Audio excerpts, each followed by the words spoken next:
told your friend you're not okay, and tell me what's wrong and why you never said you felt that way. Guess you're trying to stay strong and fake a smile until I look away. But I've known you too long, it hurts to watch your blue eyes fade to gray as you fade away. আমরা এই ভিডিওতে এই ধরনের একটি চমৎকার ও simple table fan তৈরি করা শিখব। তবে এই ফ্যানের যে চমৎকার ডিজাইন তার জন্য ক্রেডিট দিব টেকনিক্যাল নিনজা চ্যানেলকে। তার ভিডিও দেখে ইন্সপায়ার হয়েছি এই ধরনের চমৎকার একটি টেবিল ফ্যান তৈরি করার। যেহেতু আমাদের চ্যানেলের নামই হচ্ছে ইএসটি এক্সপেরিমেন্ট, তাই আমরা যে কোনো কিছুই তৈরি করতে পারি, নতুন হতে পারে বা কারোটা দেখেও হতে পারে, সেগুলো তৈরি করে আমরা এক্সপেরিমেন্ট করে দেখব যে আসলে সেগুলো কিরকম পারফর্ম করে, এবং যে কোনো কিছুই আমরা কিন্তু এক্সপেরিমেন্ট করতে পারবো। তো চলুন আর কথা না বেরিয়ে ভিডিওটি শুরু করা যাক। আমি এই ফ্যানটি তৈরিতে 4 ইঞ্চির একটি পিভিসি পাইপ ব্যবহার করব। আপনারা দেখতে পাচ্ছেন আমি বিভিন্ন মাপে হচ্ছে কেটে নিয়েছি এই পাইপ থেকে। আপনারা স্যানিটারি বা হার্ডওয়্যারের দোকানে গেলে এসব পাইপ পেয়ে যাবেন। আপনারা 200 থেকে 300 টাকার যদি পাইপ কিনে নেন তাহলে অনেক কিছু তৈরি করতে পারবে। এই গোলাকার অংশটি কেটে নিয়েছি 3 সেন্টিমিটার মাপ নিয়ে। পাইপের যে ব্যাস সেটা হচ্ছে 4 ইঞ্চি। আপনারা দেখতে পাচ্ছেন কিছুটা বেশি হলো, যদি 4 ইঞ্চি পাইপ বলেন তাহলে আপনাদেরকে এই পাইপটাই দেওয়া হবে। তবে আপনারা চাইলে 5 ইঞ্চির পাইপের ক্ষেত্রে ব্যবহার করতে পারেন। আর দুটি সার্কেল কেটে নিয়েছি 1/3 সেন্টিমিটার আকারে। আর এই বড় গোলাকার অংশটি হচ্ছে 6 সেন্টিমিটার। এই অংশটি মাঝামাঝি আমি কেটে নিয়েছি। কেন কেটে নিয়েছি একটু পরে বুঝতে পারবেন। যদি আপনারা এই বড় পাখাটি ব্যবহার করতে চান তাহলে 5 ইঞ্চি পাইপ ব্যবহার করবেন, এটা রিকমেন্ডেড থাকবে। মোটর ব্যবহার করব বরাবরের মতন 180 মোটর। এটা আমার খুব পছন্দের একটি মোটর। আপনারা অনেকে অনেক রকমের মোটর কিনে পরে বলেন যে ভাই মোটর পুড়ে যায়, গরম হয়ে যায়। তাই আমি ডিসক্রিপশন বক্সে এই মোটরটার এবং এটার সাথে যে পাখা আসে সেটার যে বাই লিঙ্ক সেটা আমি ভিডিও ডিসক্রিপশন বক্সে দিয়ে দেবো। আপনারা চাইলে সেখান থেকে কিনে নিতে পারেন। এই মোটর এবং এই পাখাটা আমি কিনেছিলাম 44 টাকা দাম দিয়ে। কখন এটার দাম 60 টাকার উপরে, কখন আবার এটার দাম 40 টাকা, 42 টাকা বা 40 টাকার মধ্যে থাকে। দাম কম বেশি ভেরিয়েন্ট হতেই পারে। তো এই কারণে আপনাদের রিকমেন্ড করব, আমি ডিসক্রিপশনে যে লিঙ্কটা দিচ্ছি আপনারা যদি সেখান থেকে কিনেন আই থিঙ্ক আপনারা এই মোটরটাই পাবেন। এখন একটা সার্কেলের মধ্যে আরেকটা সার্কেলকে রেখে মাপ নিয়ে ডান ও বামে কেটে নেব, অর্থাৎ এটার অর্ধবৃত্ত আকারে আমরা তৈরি করে ফেলবো। আমি বড় সার্কেলের যে শেপটা আছে এটা পরিবর্তন করার জন্য কৌচা ব্র্যান্ডের একটি হিট এয়ার গান ব্যবহার করব। তবে আপনারা চাইলে মোমবাতিও ব্যবহার করতে পারেন।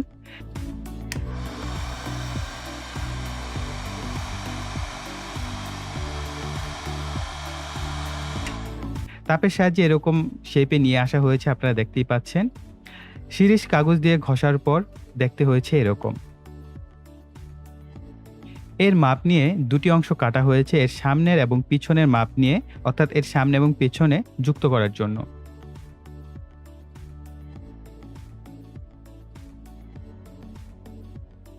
আর সার্কেলটি কাটার পর আমাদের যে অর্ধ সার্কেল হয়েছে সেটা দেখতে হয়েছে এরকম। এটা কাটা হয়েছে সার্কেলের মাঝের যে মাপ আছে সেটা নিয়ে, আর মাঝামাঝি কেটেছি মোটরের যে মাপ আছে সেটা নিয়ে। এর মধ্যে 180 মোটরটি সুন্দরভাবে সেট হয়ে যায়। এর যে পিছনের অংশটা আছে সেটাকে আমি এখন সুপার গ্লু দিয়ে লাগিয়ে নিব। এখন আমাদের প্রয়োজন হবে 4টি 18650 ব্যাটারি হোল্ডার বা সকেট। সো আপনারা চাইলে ব্যবহার করতে পারেন, আদারওয়াইজ আপনারা চাইলে কস ট্যাপ বা ডাবল সাইডেড ট্যাপের মাধ্যমেও একত্রে হচ্ছে আমাদের দুইটা ব্যাটারিকে যুক্ত করে রাখতে হবে। এটাই হচ্ছে আমাদের মূল কাজ। সো এটা আসলে ব্যবহার করতেই হবে, এই ধরনের সকেট বা হোল্ডার, এটা বাধ্যতামূলক না। তারপর আমি ভিডিও ডিসক্রিপশন বক্সে লিঙ্ক দিয়ে দেওয়ার চেষ্টা করব। আমি এই দুটি 18650 ব্যাটারি ব্যবহার করব। এগুলো রিয়েল ক্যাপাসিটি আমি চেক করে দেখেছি 1900 থেকে 2000 mAh এর কাছাকাছি মান পেয়েছি। আশা করা যায় এগুলো থেকে অনায়াসে 3 ঘন্টার উপরে আমি ব্যাকআপ পাবো। এর পূর্বে যেহেতু আমি এই ফ্যানগুলো ব্যবহার করেছি এবং এখনও ব্যবহার করছি, সো এই ব্যাটারিগুলো দিয়ে বেশ ভালো ব্যাকআপ পাওয়া যায়। সো ব্যাটারির দুটির যে পজিটিভ প্রান্ত আছে সেগুলোকে আমরা শর্ট করে নিব একটি লাল তারের সাহায্যে। একইভাবে একটি কালো তারের সাহায্যে হচ্ছে ব্যাটারির যে নেগেটিভ প্রান্তগুলো আছে সেগুলোকে শর্ট করে নিব। এদেরকে চার্জ দেওয়ার জন্য ব্যবহার করব TP4056 যে মডিউলটি আছে সেই মডিউলটি আমরা ব্যবহার করব। ব্যাটারির যে কালো তারটি আছে সেটি TP4056 এর B- এর সাথে সোল্ডার করব, আর লাল তারটিকে B+ এর সাথে সোল্ডার করে নিব। একটি কালো তারকে TP4056 এর আউট মাইনাসের সাথে এবং একটি লাল তারকে TP4056 এর আউট প্লাসের সাথে সোল্ডার করব। মোটরের সাথে এরকম একটি তার সোল্ডার করে নিয়েছি। যাতে তারগুলো দেখতে সুন্দর লাগে তার জন্য, এবং সাদা রঙের হওয়ায় ভালো হয়েছে। আসলে ব্যাক সাইডে থাকলে আসলে এটা ভিজিবল হবে না তেমন একটা বা চোখে লাগবে না। তার জন্য এই ধরনের তার আপনারাও চাইলে ব্যবহার করতে পারেন। আরেকটি ডিসি সকেট ব্যবহার করব চার্জ করার জন্য। যেহেতু আমি এখানে চাচ্ছি না সরাসরি মোবাইলের যে চার্জার সেটা ব্যবহার করতে। তবে আপনারা চাইলে TP4056 এর যে টাইপ সি আছে সেটার মাপ নিয়ে যেকোনো সাইট থেকে একটা মাপ কেটে নিতে পারেন। সেখান থেকে আপনারা চাইলে মোবাইলের অ্যাডাপ্টার দিয়ে চার্জ দিতে পারেন। আর আপনারা এখানে যদি খেয়াল করে দেখেন তাহলে দেখতে পাবেন কালো তারটি সকেটের দুটি টার্মিনালের সাথে, অর্থাৎ নেগেটিভ দুটি টার্মিনালের সাথে সোল্ডার করা হয়েছে এবং লাল তারটিকে সকেটের পজিটিভের সাথে সোল্ডার করে নিয়েছি। আমি স্প্রে রঙের সাহায্যে এই প্রত্যেকটা অংশকে রং করে নিয়েছি, আপনারা দেখতেই পাচ্ছেন। 180 মোটরের সাথে এই ধরনের পাখা ব্যবহার করতে পারেন। তবে মনে রাখবেন যে পাখার শাখা যত বেশি হবে তার বাতাসও কিন্তু তত বেশি পাওয়া যাবে। আমি এই পাখাটিকে বসিয়ে ফ্যানের যে সেন্টারটি আছে বা মাঝামাঝি অংশ সেটা মেজারমেন্টের জন্য, যাতে ফ্যানটা প্রপারলি ঘুরতে পারে, তার জন্য আমি এই যে পাখাটি সেটাকে লাগিয়ে নিচ্ছি। এই ছোট দুটি টুকরা আমরা ব্যবহার করব মোটরের সাপোর্ট হিসেবে। এখন সার্কেলের মাঝে মোটরের যে অংশটি আছে সেটাকে মাঝামাঝি রেখে সুপার গ্লু দিয়ে লাগিয়ে নেব। তবে খেয়াল রাখতে হবে পাখা যেন ঘোরার সময় কোথাও বেজে না যায়, অর্থাৎ পুরোপুরি সেন্টারে আমাদের পাখাটা থাকে। সো সুন্দর মতো যেন ঘুরতে পারে সেটা অবশ্যই খেয়াল রাখবেন। এই ধরনের একটি বড়সড় নাট ব্যবহার করব যেন ফ্যানটি ঘোরার সময় শক্তভাবে লেগে থাকে এবং নড়াচড়া না করতে পারে, যাতে ভাইব্রেশন না হয়। এই কারণে এই ধরনের মোটা ধরনের স্ক্রু আপনারাও ব্যবহার করবেন, এতে মোটরটা স্টেবল থাকবে। এখানে রাবার বা চামড়া ব্যবহার করতে পারেন। সো আমি এখানে চামড়ার কিছু টুকরা কেটে নিয়েছি, সেগুলো ব্যবহার করব। নাট লাগানোর পরে টুকরাগুলোকে নাটের উপর বসিয়ে তারপর সাইডের অংশগুলোকে লাগিয়ে নিতে হবে। সো একইভাবে দুই পাশে আমরা যে আমাদের টুকরোগুলো আছে সেগুলো লাগিয়ে নিচ্ছি নাটের উপর। এরপর নিচের অংশটাকে আমরা লাগিয়ে নেব।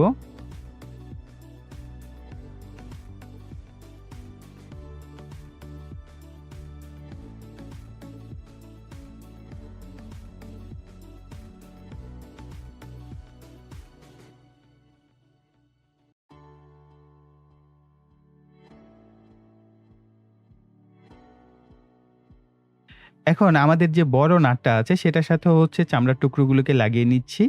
এরপর নিচের যে বেজ আছে সেটার মধ্যে আমরা এটাকে সেটআপ করব।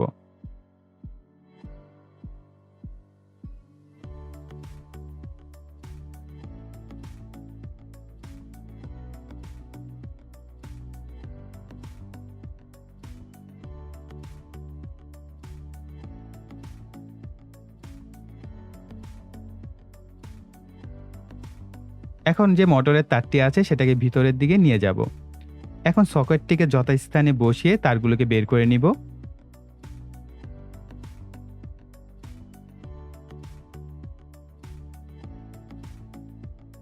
এখন সকেটের যে লাল তারটি আছে সেটি ইন প্লাসে আর কালো তারটিকে ইন মাইনাসের সাথে সোল্ডার করব TP4056 সার্কিটের সাথে।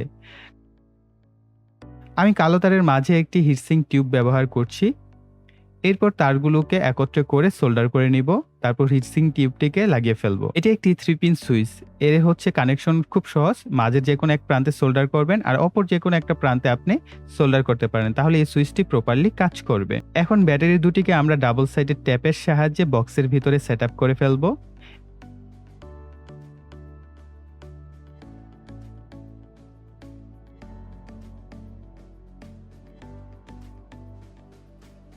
TP4056 এর আউট প্লাসের সাথে লাল তারটি ও মোটরের যে লাল তারটি আছে সেটি সুইচের দুই প্রান্তে সোল্ডার করে ফেলবো। একবার চেক করে দেখব সুইচটি ঠিকঠাক কাজ করছে কিনা। এরপর সুইচটিকে যথাস্থানে সেটআপ করে ফেলবো।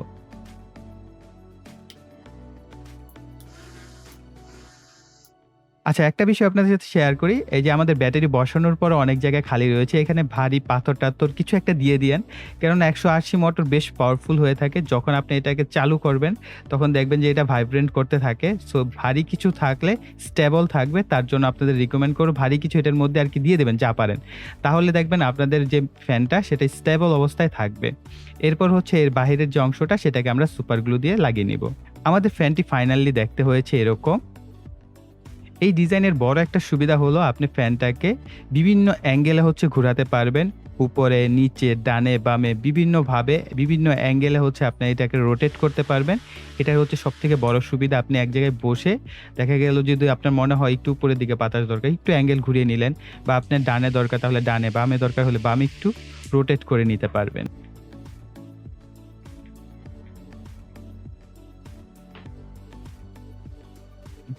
আর আপনারা সকলেই জানেন ১৮০ মোটর যারা ব্যবহার করেছেন তারা অবশ্যই জানেন যে আসলে ১৮০ মোটরের সাথে পাখা তৈরি করলে চমৎকার বাতাস পাওয়া যায় এবং অনেক লম্বা সময় চলার এবিলিটি থাকে ১৮০ মোটরের।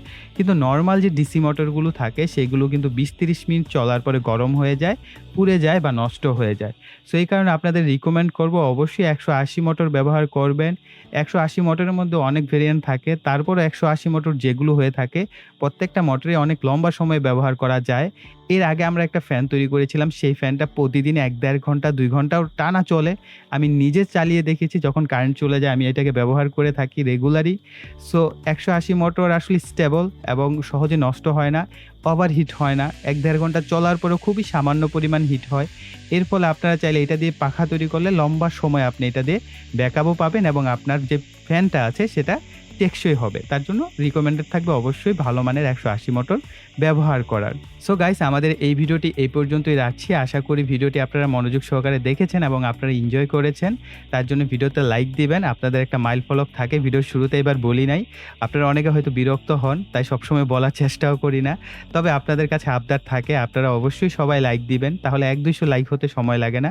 অবশ্যই সেটা পূরণ করে দেবেন, সেটা আমার আত্মবিশ্বাস রয়েছে। আর আপনারা অনেকে আছেন ভিডিও তো দেখেন কিন্তু আসলে চ্যানেল সাবস্ক্রাইব করতে ভুলে যান বা মনে থাকে না বা খেয়াল থাকে না। তাদের রিকোয়েস্ট করব, আপনারা তো অনেকেই ভিডিও দেখেন কিন্তু অনেকে আছে সাবস্ক্রাইব করছেন না এবং সাবস্ক্রাইব অনেকে করেছেন কিন্তু পাশের বেল বাটন অ্যাক্টিভ রাখছেন না। তাদের রিকোয়েস্ট করব অবশ্যই চ্যানেলটিকে সাবস্ক্রাইব করে পাশের বেল বাটনটিও অ্যাক্টিভ করে রাখবেন এরকম নিত্য নতুন চমৎকার ভিডিওর নোটিফিকেশন পাওয়ার জন্য। তাই চ্যানেলটিকে সাবস্ক্রাইব করে পাশের বেল বাটনটি অ্যাক্টিভ করে রাখবেন। এই বলে এখানে বিদায় নিব। সকলে ভালো থাকবেন, সুস্থ থাকবেন। টাটা।